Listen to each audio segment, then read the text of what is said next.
Hello, everyone, and welcome to another casual stroll through Lord of the Rings Online. My name is Matt Elliott. I go by Scenario on the message boards, and I'm a senior world designer for Lord of the Rings Online. And I've been doing this for a very long time now.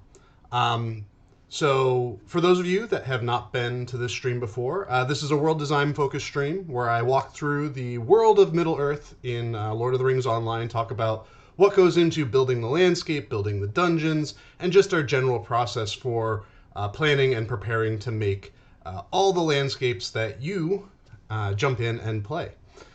So for today's stream, we are going to be focusing on the introduction of our Update 40 landscape and doing a special preview of that. It is an area called Umbar-môkh. It is the underpinnings beneath the city of Umbar-môkh. And we can see here the map with some special new map notes on it. Before I get too deep into that, a couple of things about the stream if you are new to it. This, as I said before, this is a world design focused stream, so I'm not going to be answering any questions regarding things like game systems, class balance, PvMP, even the lag. I may be able to talk a little bit about some of the efforts that we're doing to kind of help curtail some of those issues, but I'm not going to talk too deeply into those. But if you have questions about world design, housing, those kinds of things, feel free to drop them in chat, and I will do my best to answer them for you. Also, I tend to talk a lot while I'm in these streams, and I frequently forget to have a drink of water. So I got my handy dandy ginger ale here, and I got my water here. So if it's been a while since you've seen me take a sip of something, just let me know in chat to kind of remind me to have a drink. So I'm going to kick that off with some ginger ale. So this is kind of an unusual time for our streams. We usually go for the afternoon, but with the timing of the launch of the preview on Bullroar, we felt this was like a good time to do it. So we're starting here with the map of Umbar-môkh here. You can see, and on the map we have some brand new map notes. These kind of represent tunnel entrances. They are available for filter on your map panel, and they'll show up on radar as well. And these will let you know where you need to go in order to get into the underpinnings, the Undar, as we originally were calling it as our internal name. But these will get you, into these areas. There are 5 areas underneath the city of Umbar-môkh, each with their own unique theme. Excuse me. We're trying to, basically make Umbar's Moria. Have different areas, have different themes. The fun thing about this too is as we were coming up with the design for it, we were trying very hard to make the landscape underneath mimic the size and composition of the landscape above. So Umbar-môkh is roughly about the size of Umbar-môkh. The difference being is it's a bit more complex than your normal Moria landscape, and hopefully because of that, it feels like you're, having a bit more to explore. We're playing a little bit too with things like the creature density in these areas, and I think that's something that'll be very important once we start hitting public testing with this on Bullroar, is getting a sense for, are there enough mobs on landscape? Should there be more? Should there be less? Are the monster camps enough to, support the player needs throughout this?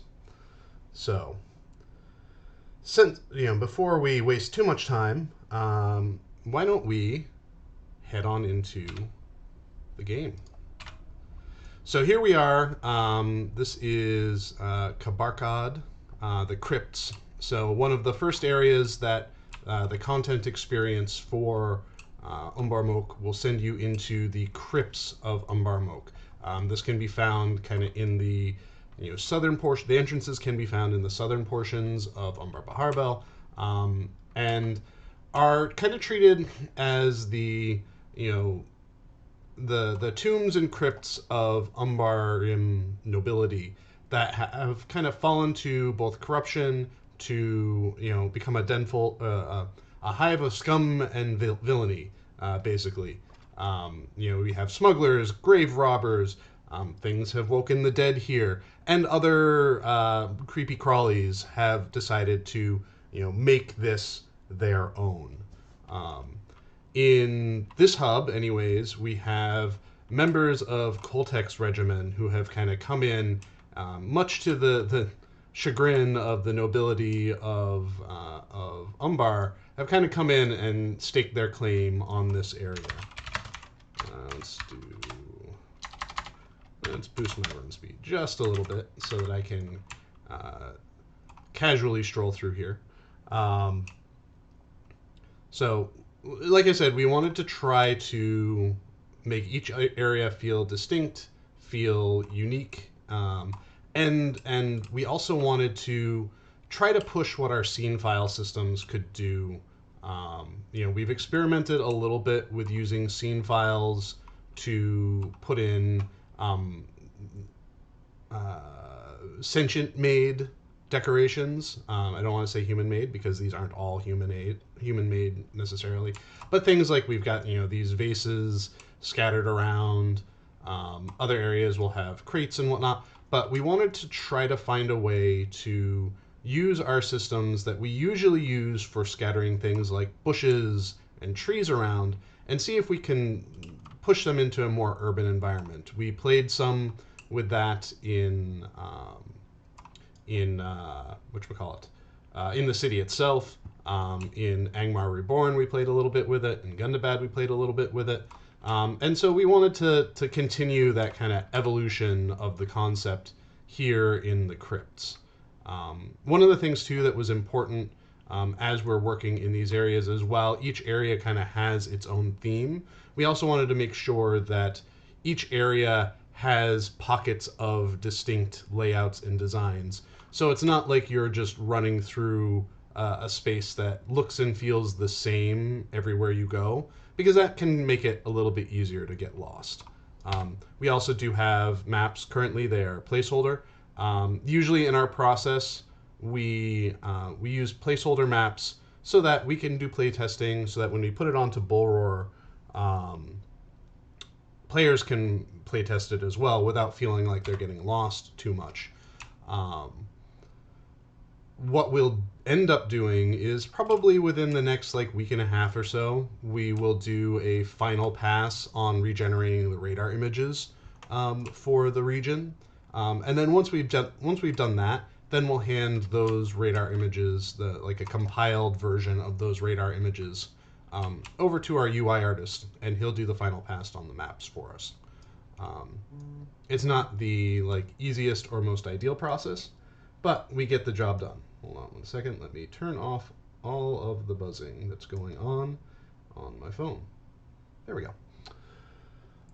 So Serum Bane says, feels like under France with these catacombs. And yes, that is one of the things that we wanted to do, or that I wanted to do as I was constructing this area, was each area we wanted to try to have some sort of real world analog that we could use as inspiration.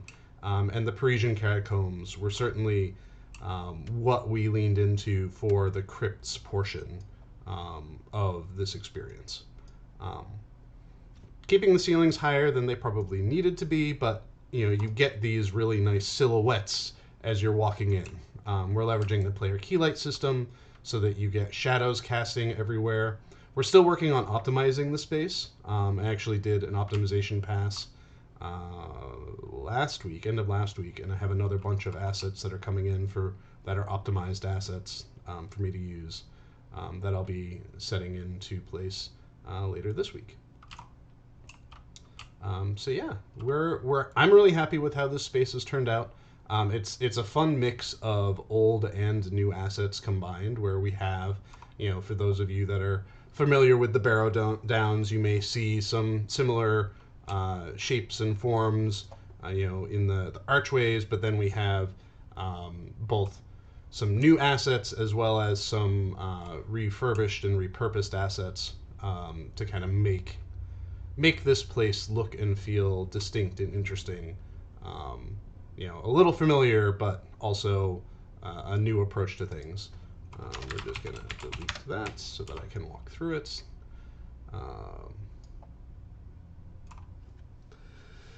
Lost Shire Hobbit said, "Why did you decide to go under the city rather than expand more of the Cape of Umbar?"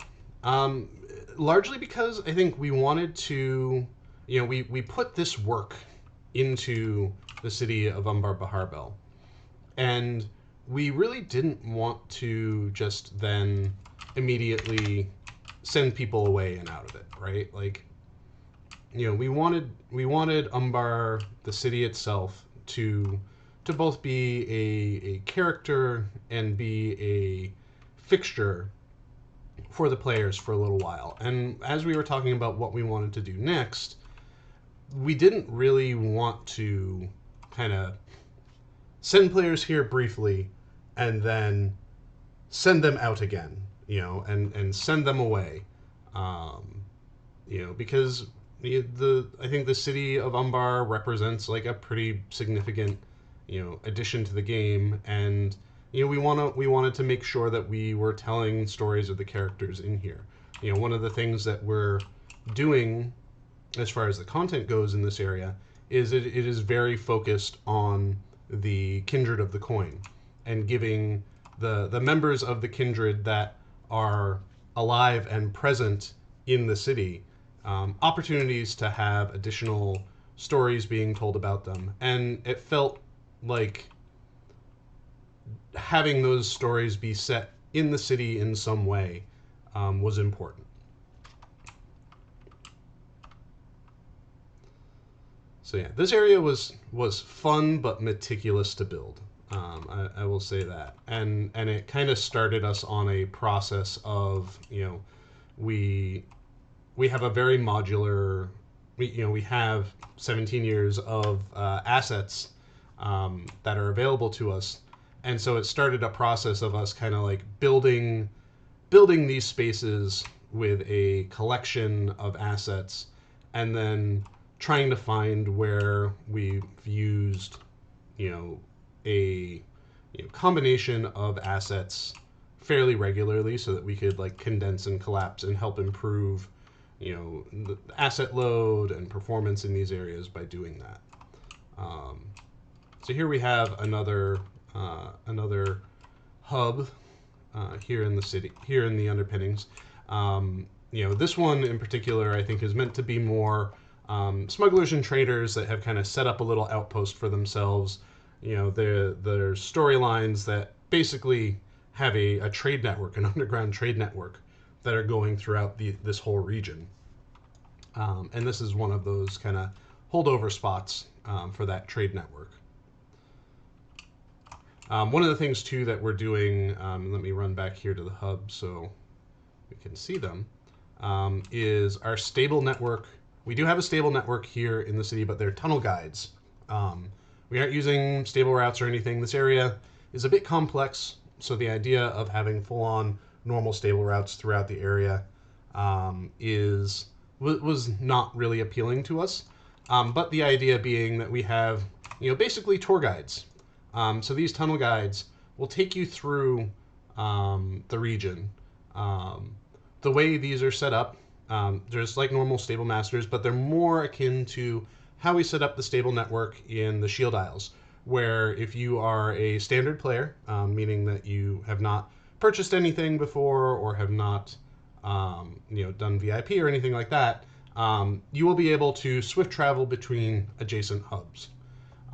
So this tunnel guide would be able to take you to the first hub that we were in, as well as a couple of the hubs that are in neighboring areas. But if you wanted to go from one end to the other, you'll need to have access to swift travel in order to do that. Speaking of travel too, this update is seeing a bunch of new stable master points added to the landscape of Umbar-môkh. Let me zoom out and clear all just to talk about that real quick. So previously we only had West Gate, North Gate, and East Gate set up.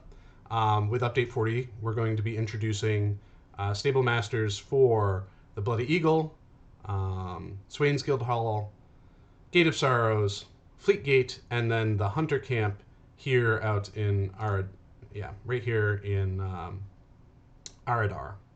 You'll be able to get to the hunter camp as well. There's also going to be a new milestone at that hunter camp too, so you can continue your dailies there with a little bit more convenience. Thank you for the reminder to drink.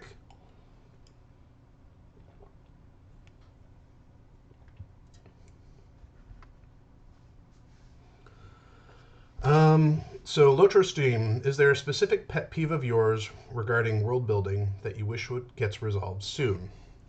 So I mean, I think there are one of the challenges that we have with a game of this age is working to produce something that kind of has a modern look and feel to it, but is required to use technology that is not as modern.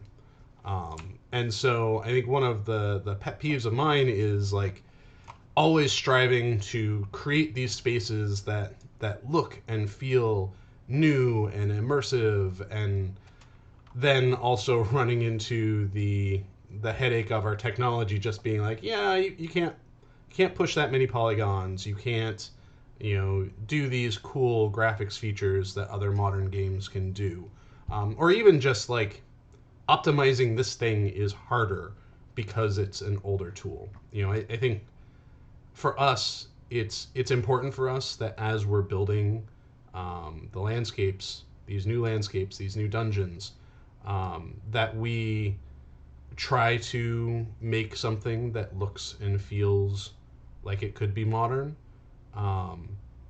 because I think it's an interesting challenge for us, but it is definitely a hard challenge, and it would be nice to be able to sit down and not have to worry about some of the things that we have to worry about when it comes to building these spaces. It'd be nice for me to not have to have done the asset consolidation stuff that I have been doing and working with our art team on, but we have to. That's just the way that our tools work and the way that our game works. We have to do that. Let's see. I'll pause here briefly, see if there are any other questions.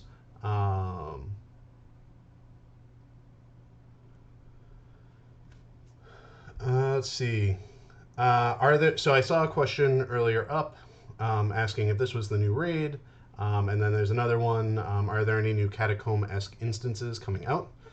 So for this update, this is purely a endgame landscape update.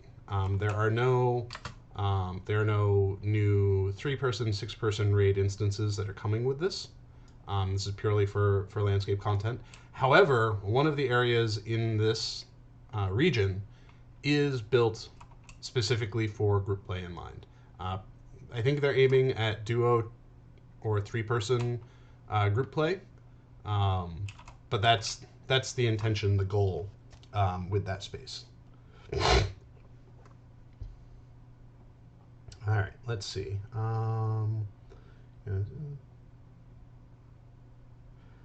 So Jay Burridge says, gotta say that with the past few expansions being underground, I don't particularly want to go back underground for a very long time. So the hope is that our content progression... Oh, hey there, Mr. Crocodile. We have sewer crocs. The hope is that with the content flow for this space, you're going to be kind of splitting your time between above ground and below ground, because you're going to need to be interacting with the kindred of the coin, and that interaction is going to kind of require you to go and visit them at the meeting hall of Darlaja, and then kind of handle various tasks that they ask of you, not all of which are here underneath the city.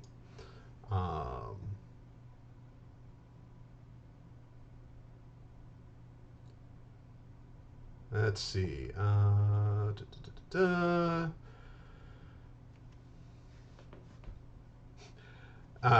Folgers Red says, so when can we expect an Umbarian Riviera zone with Aragorn and Arwen beach vacation questline?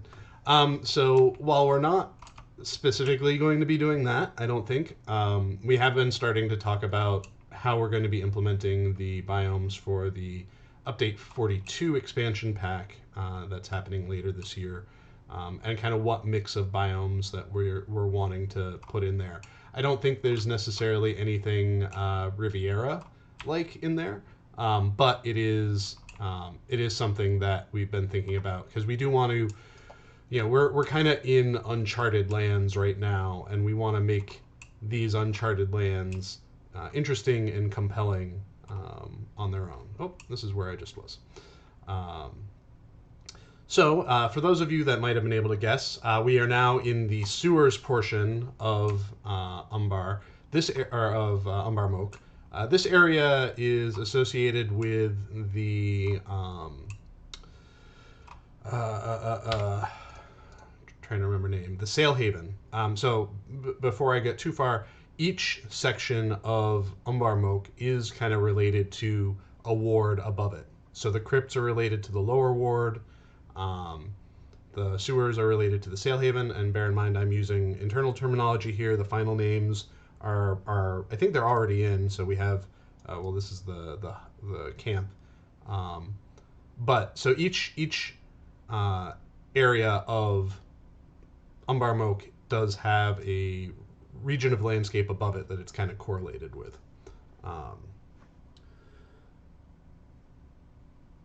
Ponton Finberry says Umbar is very nice. I love how the rugs throughout the city change, so it feels like it's really alive.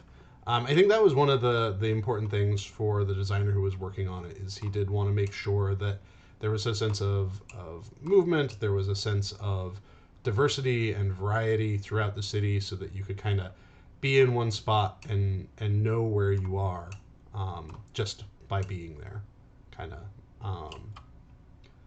That also led to some challenges in developing it, but what's game design without some challenges?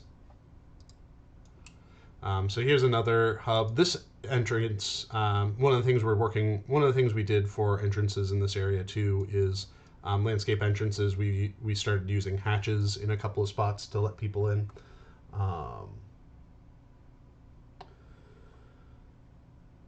Let's see.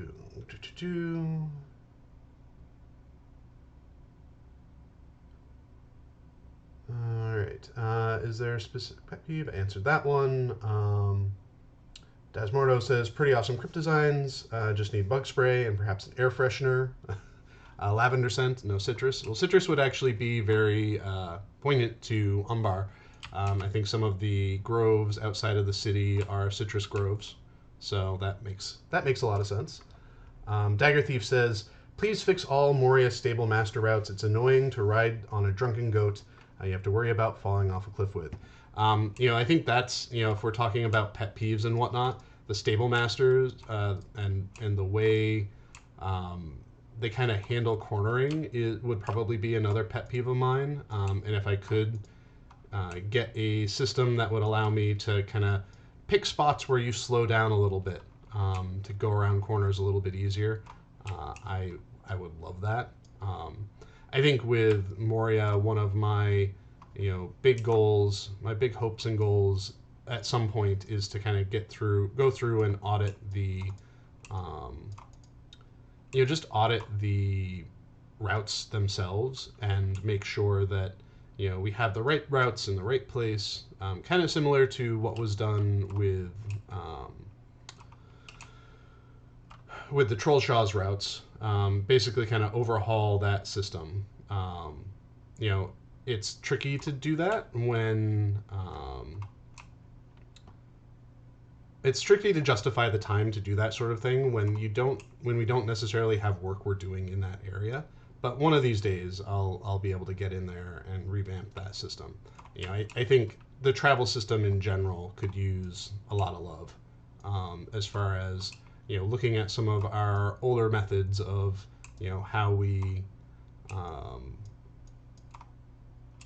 how we built the travel routes and how they got where they went and whatnot. I think we had a lot of routes that have trait requirements or rep requirements on them, and those were built in that way, when they were built that way because they were kind of end game areas at the point that those routes were built. And so the fast travel was sort of intended to be be an end game reward. I don't know that that's necessarily successful anymore. So certainly something for us to look into adjusting. Let's see.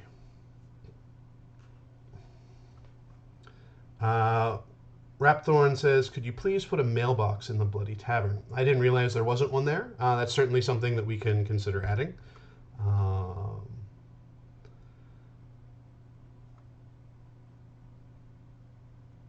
Let's see. The crafting hall one could really do with being moved and lower level requirement given to give lower levels a nice quick way to get back and forth to the VIP guy at the entrance to save porting in and out of housing area. I'm not sure what that means. It's probably in context to the stable masters that were added to Umbar Baharbel. Get Shocked asks, on this topic, how do you feel about using AI to upscale all older models and art while keeping the option to keep the old school graphics for setups that can't handle it? Personally, I don't like AI. I think it's being used for the wrong things. And I don't have much of an opinion on it beyond that. I think, I know too many people in the art realm to feel comfortable with AI, at least in the way that it is frequently being used right now. And I'll leave it at that.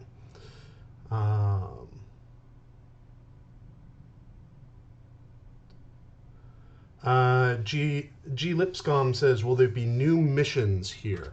I'm not sure if there are going to be missions planned for this space. We have a, this update does represent. Oh, hey, Z fighting. I'll have to fix that later. This update does represent a number of new people on the team, kind of learning the content, learning how to build content, learning how to build the game. And I think our intention with this area is to, very much make it something that, both the players can enjoy, but also is an opportunity for these new people to come in to train up, to learn the systems, learn how the game works, learn how the tools works. And eventually they will have opportunities to build instances and build missions and whatnot, but I don't think we're necessarily leaning too heavy on that. That is to say, there may be missions. I'm not sure myself, and that might be a question better posed to one of our content designers, or for discover yourself in one of the Bowler previews. Imagor says, can we have some dailies here? Umbar only has 8 daily quests. It's very boring to do some. So I believe there's more than just 8 daily quests in Umbar. They're not all clustered in one spot. You have the Hunter's Camp, which is the biggest cluster of them. But I do believe there are other daily quests that are sprinkled throughout the Cape of Umbar. They just may require a little bit of extra hoofing it to get to them.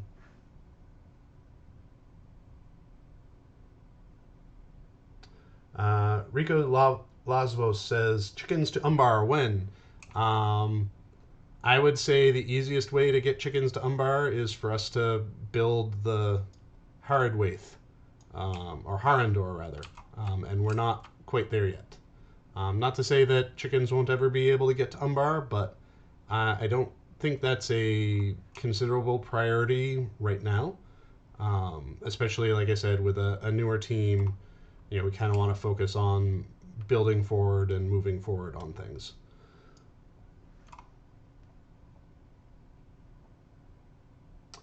Eothron says, you mentioned implementation of new biomes for Update 42 later this year. Could they be related to sand? Some of them might be related to sand. We're currently planning 4 different new biomes. This isn't to say that all of the assets in them will be completely wholly unique assets, but we are going to try to create a look and feel for each area that is unique, and there is likely to be some portion of it that includes sand, because I hear sand gets everywhere. All right, let's move ourselves on. I think we've spent plenty of time in the sewers, so I think we should start working our way up to more dry areas, if you are all okay with that. Small potato. All right, so Small Potato 003 says, will there be Umbar housing? Keeps fingers crossed. I think Umbar housing is definitely a matter of when, not if. We have another housing neighborhood that is currently in development that we are, there we go. That is currently in development that we want to finish building first. But then after that, we can start thinking about what our next neighborhood is going to be. Salter asks, is this part of the next expansion or a quest pack? So this is part of our Update 40 quest pack. Like with all of our landscapes and whatnot, you'll still be able to visit this region. You'll be able to come here, visit, explore it. You just won't be able to do the content if you don't buy the quest pack. That's all. So we are now in the undercity. What is it? Takdar, the cellars. The idea being here is this is the kind of interconnected cellarways of underneath Umbar Baharbel. And here we have what is affectionately called the Black Market. So this is one of the major hubs in the area where players can, basically do everything from tasks to crafting. I think I have put an auction house somewhere in here as well. Though it is surrounded on either side by smugglers. So watch out for that. All right. El Viejo Toby says, hi, any news for 4K screen compatibility? I can't really answer that question for you. That is a question that is better suited for our UI art or engineering teams. Mario Justin says, is the area mostly the same elevation, or is there some verticality, i.e. the vein of descending to the second hall of Moria? So there are some changes in elevation depending on the areas that you're in. The Crypts has a little bit of up and down, but it's nothing very extreme. Unlike Gundabad, Moria, where verticality is kind of a component of those areas, it's not really for here. This is a highly civilized, highly urbanly developed area, so there's not a lot of up and down. There's a little bit, but not a ton. For example, the undercity, which we're in now, there's kind of an upper portion and a lower portion. I know the flooded undercity, which is in the south, kind of related to the Fleet Fast, which we'll take a look at shortly, is a little bit, has some up and down changes in it as well. But yeah. Let's see.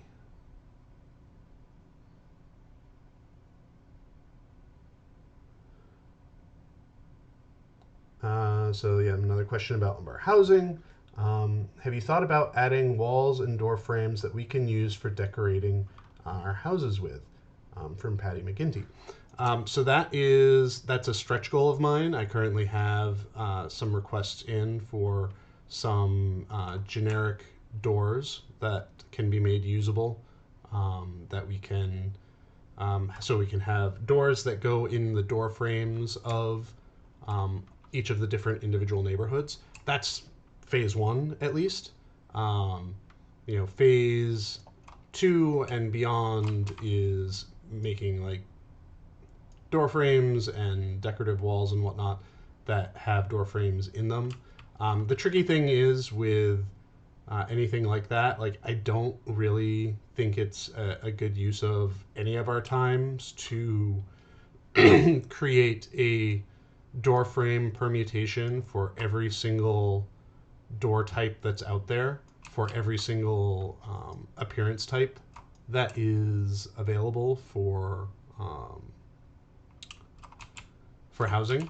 So until I'm able to allow players to, dye and change the surface of a like blank wall, I don't think we're going to go down the road of those kinds of permutations.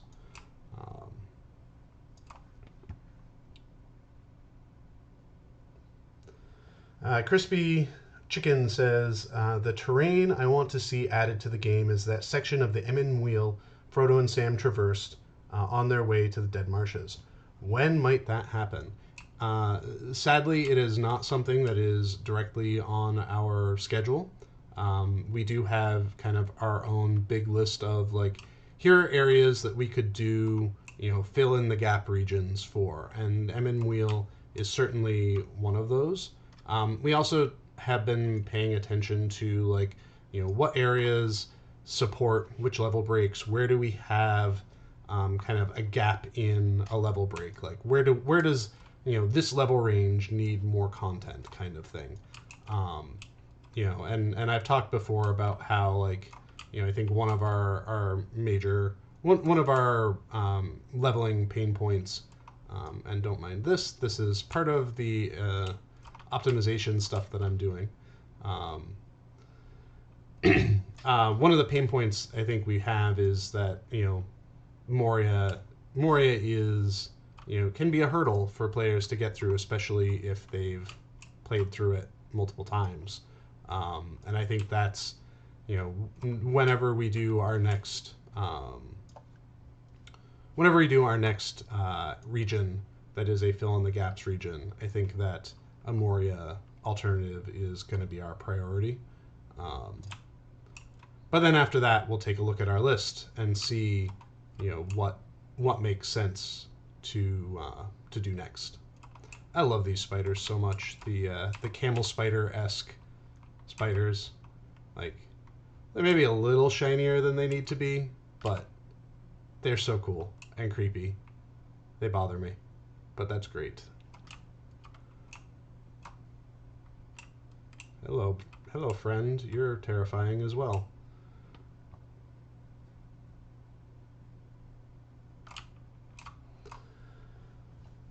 All right.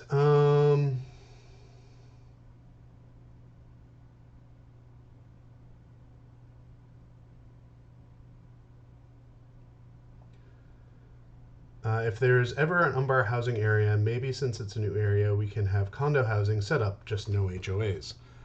So I think the assets that we have for Umbar housing, the Umbar buildings and whatnot, really do lend themselves to kind of like a condo or apartment style neighborhood. I wouldn't say I would want that to be the only kind of offering for Umbar housing. I think it would be. Oh, before I go off on that tangent too much, this is what our rally points look like for Umbar-môkh. You have your bedroll as opposed to the defeat ring. I decided to go with a bedroll and a little candle lamp and a backpack. So in case you're running around, you run across that. No, that's where you'll go when something just steamrolls you, if something steamrolls you. Let's open this. Let some stuff unload.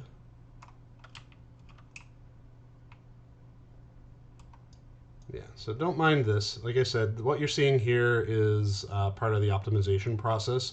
What that's basically saying is I need to go through and remove some entities, thin out an area when you see the lights go off like that.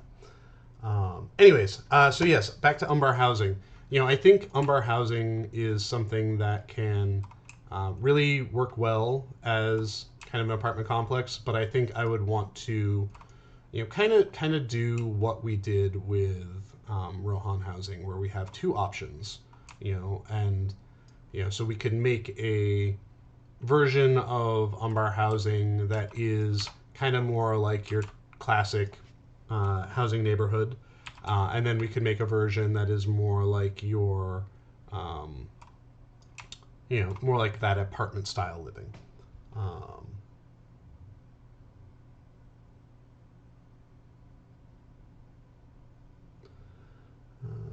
Let's see.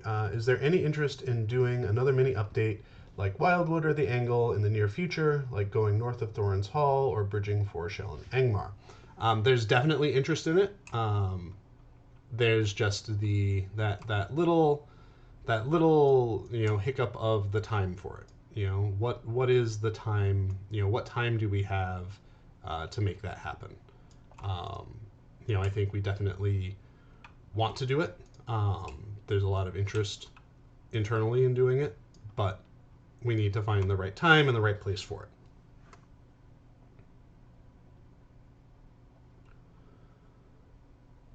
Let's see. So Pee Wee McGee says, am I with other people that I'm a bit worn out with dark, dank environments? Moria is like torture to have to go through. I skip whenever possible. And then how about housing Umbar? So housing Umbar, we talked about that just now. As far as dark environments goes, like I said earlier, I think we're trying to make sure that there is a balance in this, where you are able to get time inside, get time outside, so that you are not in here altogether. But that said, I'm trying to make sure as we go through that the lighting in these spaces is not obscenely oppressive and dark all the time. So now we're entering an area that you may see that I have the in development build marker up on the screen. So the areas we just wandered through, those are the most finished of Umbar-môkh. The area that I'm in now, which is internally named the Temples, is still in heavy development. We're still working on it. So there's not the fine detail in here that we'd like to have. So it's not finished yet. But we did want to run around in here. For those of you that like housing and that have an Erebor house, you will be able to get all of the day files that are used in these areas for your Erebor house. It's been a while since we've introduced new day file ambiances for Erebor housing, so there will be a set of 5 of those that you'll be able to pick up. And I think housing rewards in general for Umbar-môkh are kind of split between our housing furniture and barter items. And I think there are some quest rewards as well. Let's see. So Lotro Plier 1 says, "Hi there. Why are there no footprints in the sand outside, like in snow, for example?" Well, I think not to make any specific defense for the lack of it. I do think that footprints in sand are a bit different than footprints in snow. I feel like footprints in snow are very static. Snow is clingy. You put your print in, and you kind of can leave the print. Whereas sand flows. So representing what a player footprint in sand looks like, could be a little inaccurate, or even just like a little weird feeling if we don't get it right. Not to say that we shouldn't try to make it happen, but I do think that there's some complexity to how a footprint would look in sand that might make it challenging for the effects to be produced.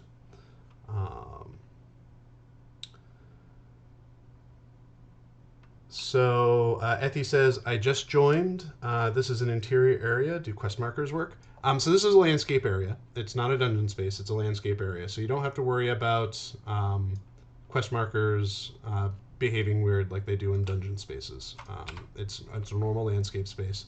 All sorts of lovely placeholder maps. These maps will be in our next Bull Roar. So should you go and update Bull Roar and play in Bull Roar, you'll have the opportunity to check this out. Yay, our gladiator camps. I haven't actually seen this yet. The person who's working on it, I think, just checked this in at the end of the week last week. This build's a couple days old, and I think Bull Roar's update is a little bit newer, so there should be more updates than what we're seeing right here.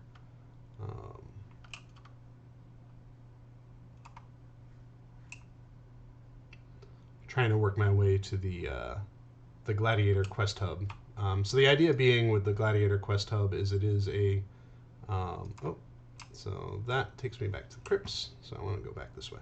The Gladiator Quest Hub is underneath the arena, and it is a space that kind of escapees from the arena have kind of hidden themselves away. They don't want to return to the arena, so they're trying to find themselves a place to be happy and safe. So where am I? I gotta go north.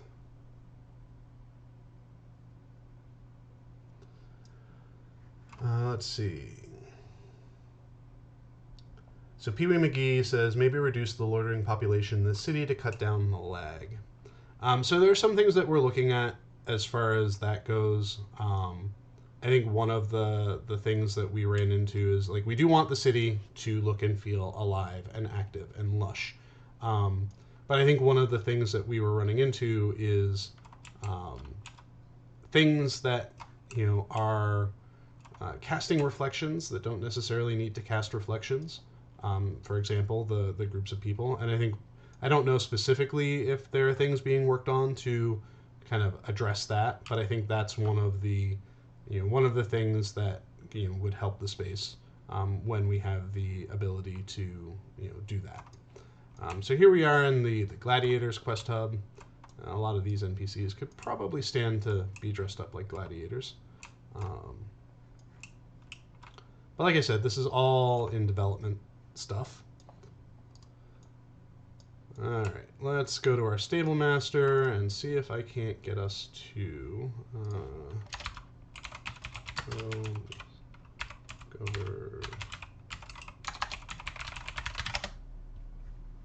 Alright, we'll go here. And then we'll go.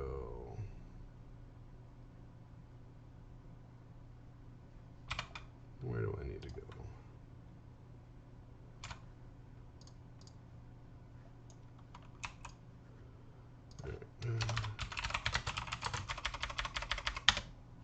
Don't mind me as I cheat my way to the hub without popping up admin panels.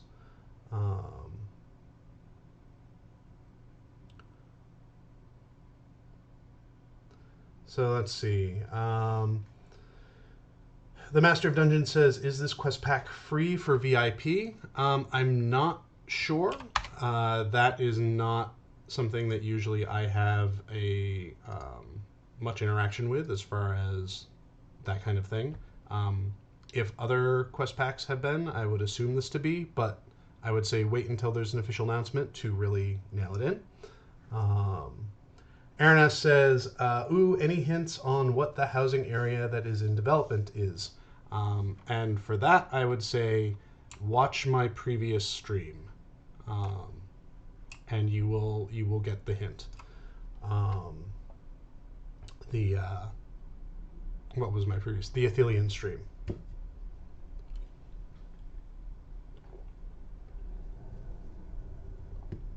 Taras asked when we can expect to see that neighborhood available for beta testing. We don't have a launch date planned for it yet, so its availability for testing is up in the air because of that as well. So I would say that is something you'll have to wait for an announcement on. A lot of these kind of features that we build as little side projects here and there, those are things that as we build them, we kind of build them and then put them in our pocket, and we leave them until we're ready to start thinking about, okay, when can we slot this in? That's Erebor housing did that, Wildwood we did that. There are times when we, the designers, and usually the world team, end up finding ourselves with what we call lab weeks, and that's when we build these things.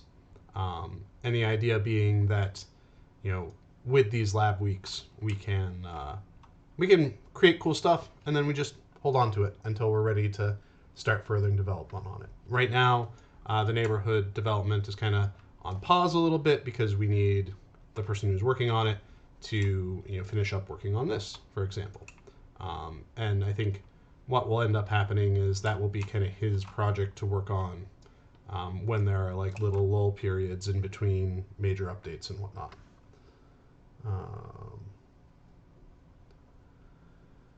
All right, let's see.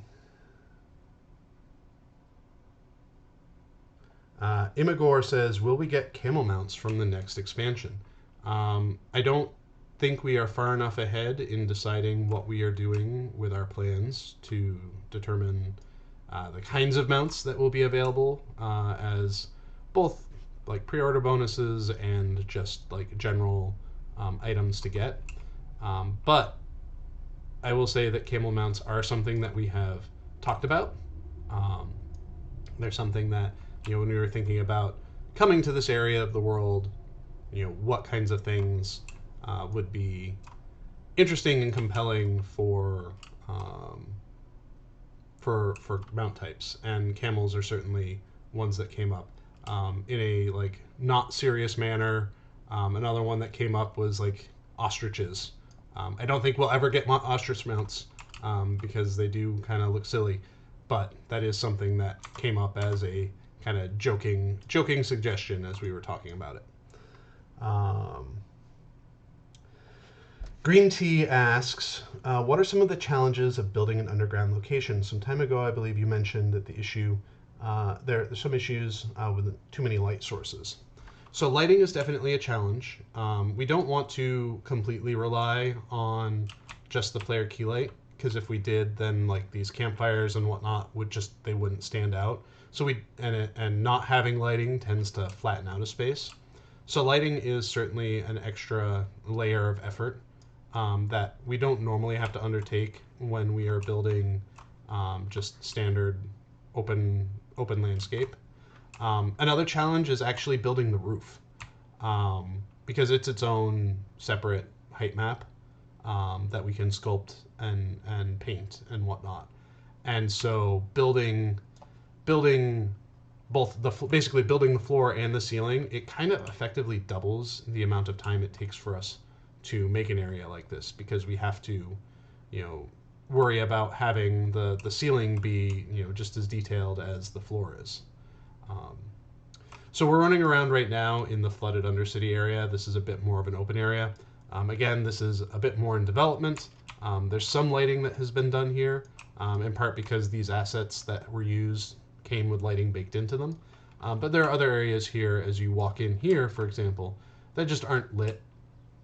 And the idea is that eventually we'll go through and polish and come through and light these areas so that you're not relying purely on your player key light and relying on these little point lights here and there.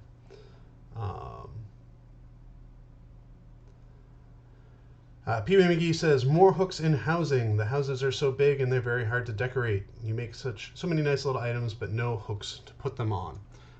So I will say to set expectations, do not expect there to be more hooks added to the housing system. We already have a lot of hooks in there, and that can cause loading issues and loading concerns. I personally want to push for more space filling decorations instead. So things that can kind of fill a 5 by 5 area, a 10 by 10 area, a 20 by 20 area. That way, those decorations, can do more work with less effectively. Wonder if I can get in here. Oh, I can. He hasn't put the restrictions on yet.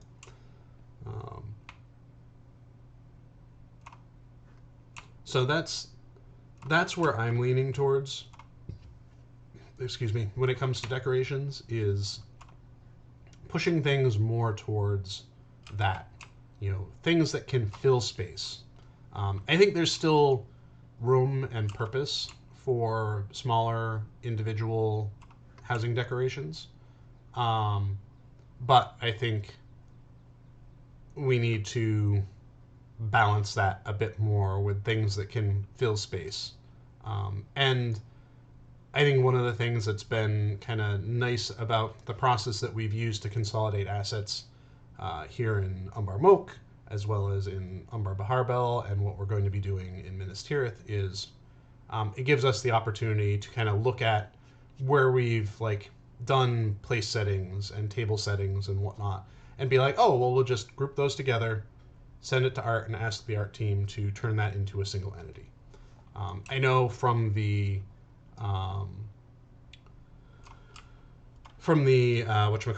the big list of housing object requests that we had on the old forums and the one that kind of exists in the new ones now, a lot of the requests that come through for those are actually not individual items, but they're collections of items that would need to be turned into a new entity in order to make it work.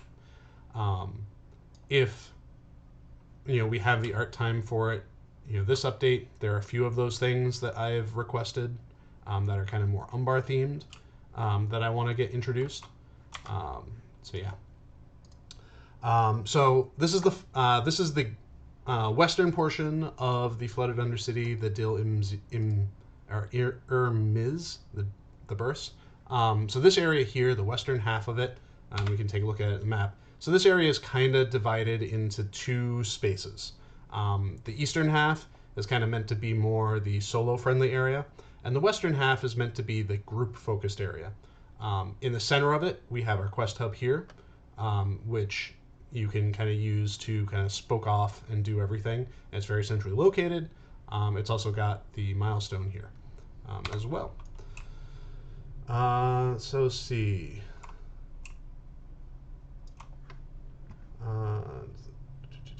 Question from Doomy92 is that ruin has a lot of mushrooms. Why not weeds?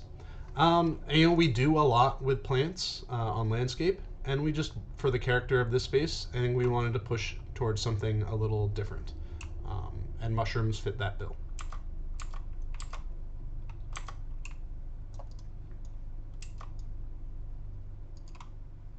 So yeah, here we have the elites. So from my understanding of this area, from what the content folks have been doing, a lot of the gameplay in this is going to be mostly focused on the camp spaces. So while there will be areas that have these kind of elite mobs throughout them, the real meat and potatoes are going to be in camps. I do want to warn people that when this goes on to Bullroar, it is very likely that there are going to be issues with the camp that we are in right now, this spider camp. So it's very important. For those of you that are interested in Bullroar, want to go through Bullroar, when you go to play Bullroar, this camp, where I'm standing now, is safe.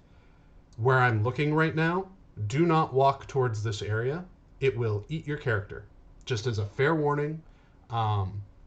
The fun reason behind that is where Umbar-môkh is placed in the landscape is very close to the end of the world.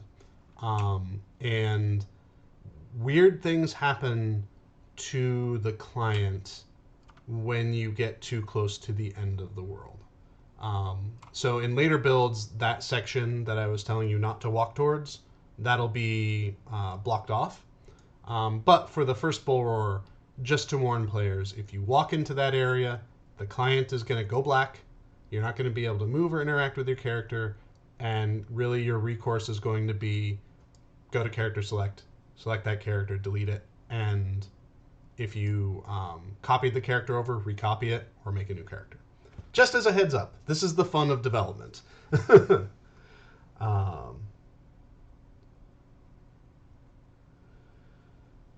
So Guy Dioyo says, can we get a Broken Moral Compass title? I'm not sure what that's in relation to. I'm sure there's a joke there that I don't fully understand. And then Goblin Housing, when? Orion and I have talked about monster player housing before and what that would be, what that would mean. That doesn't mean that we have plans for it, but we do have ideas. And I'll leave it at that. Lyron 1986 says, will there be an individual map for each level of vertical space? Deepsgrave and Gundabad did not, and it was very difficult to navigate. So there's there is no over-under really in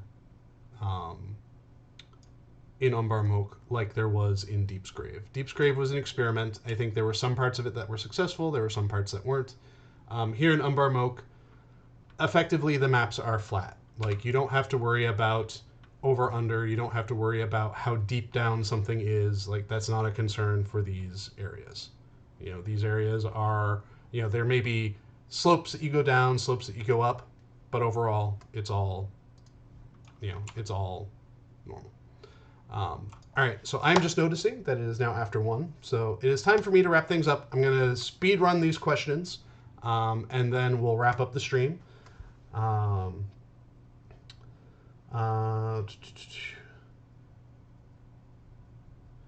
So will there ever be more hairstyles or beards for the races? I can't speak specifically, but I know that there is interest in doing more of that. Let's see.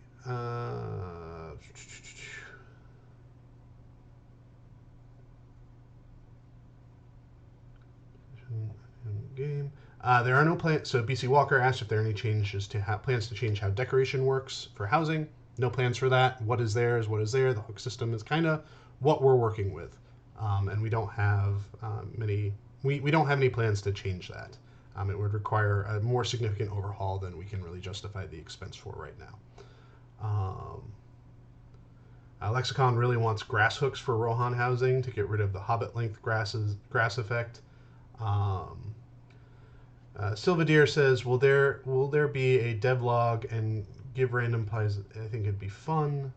Will you guys have dev login and give random prizes to real players? I think it would be fun. If you're talking about that for Bull Roar, I think there are some plans to kind of help drive engagement, particularly for some of the things that we want to test in regards to the server pinning stuff. I don't know what those plans are specifically. Those are, if there is anything, you'll need to wait for an announcement from Cordovan on that front.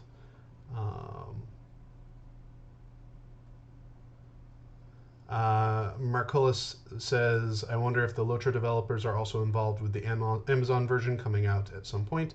There's no association between us and what is being developed by the Amazon team. We're completely separate companies. We're completely separate games. And, you know, we always want to see people succeed, but we also feel like we've got our own thing going on here that we have to worry about developing. Let's see.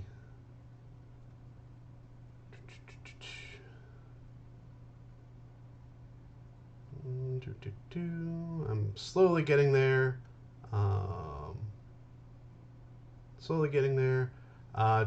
Patty McGinty says, do you have plans on supporting the game after its 20th year anniversary?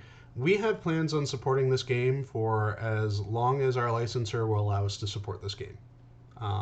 You know, we enjoy working on this. You know, the game has been around for a very long time. It's one of the one of the survivors, I guess, of the MMO industry, where it's stayed around. Not many not many games of this type can say that it's been around for as long as Lotro's been around, for as long as DDO's been around. Like it's part of a lineage, and we want to continue supporting it as long as we're able to continue supporting it. We did an exercise a couple years ago where we basically have another 16, 20 years worth of ideas that we can work off of, and we will bring those to reality should we have the opportunity to. Let's see.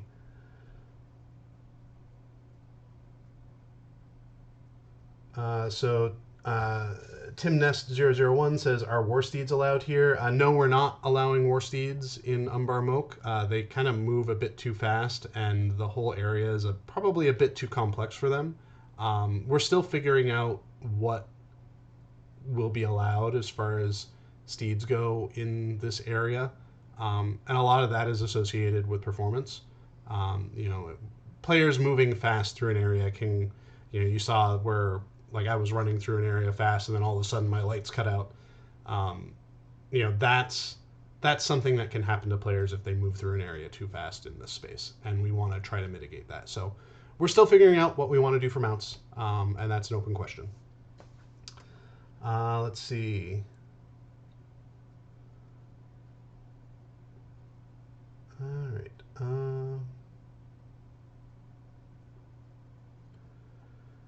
Okay, so I think I'm going, because I'm not going to be able to keep up with all of these questions. So I think what I'm going to do is wrap up the stream. Thank you everyone for being here and for attending this preview of Umbar-môkh.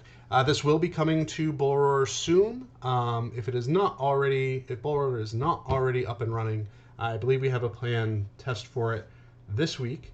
And that will give you all the opportunity to hop in and play it. And we're looking forward to you playing and feedback. For me, the most important things as far as feedback goes is monster density as you're running around. Tell me, don't be afraid to pop onto the message boards and make a thread saying like, oh, hey, this amount of monsters seems right. We could use more, we could use less, that sort of thing, outside of monster camps anyways. So yeah.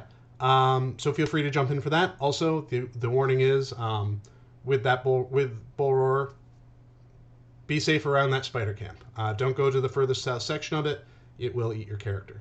But otherwise, jump into Bullroar, have some fun, explore Umbar-môkh, check out the new travel routes that are up on the upper part of the city, and yeah, have a great week, everyone. Hope you enjoy Update 40, the testing of it, and getting to see it progress as we work on, the last few weeks of development for it. Have a great day, everyone. Oh, and one other thing to note too, we're going to be changing how I do my Casual Stroll streams. Typically, I've been doing these, kind of in the later half of the month. We're going to be switching starting in June. These streams will be aimed to be the first Wednesday of every month at 2 o'clock, our usual time. And we're going to be taking May off. So I won't be doing a stream in May, but starting in June, the first Wednesday of every month is when we'll be doing these streams. So stay tuned, and yeah, everyone have a great week.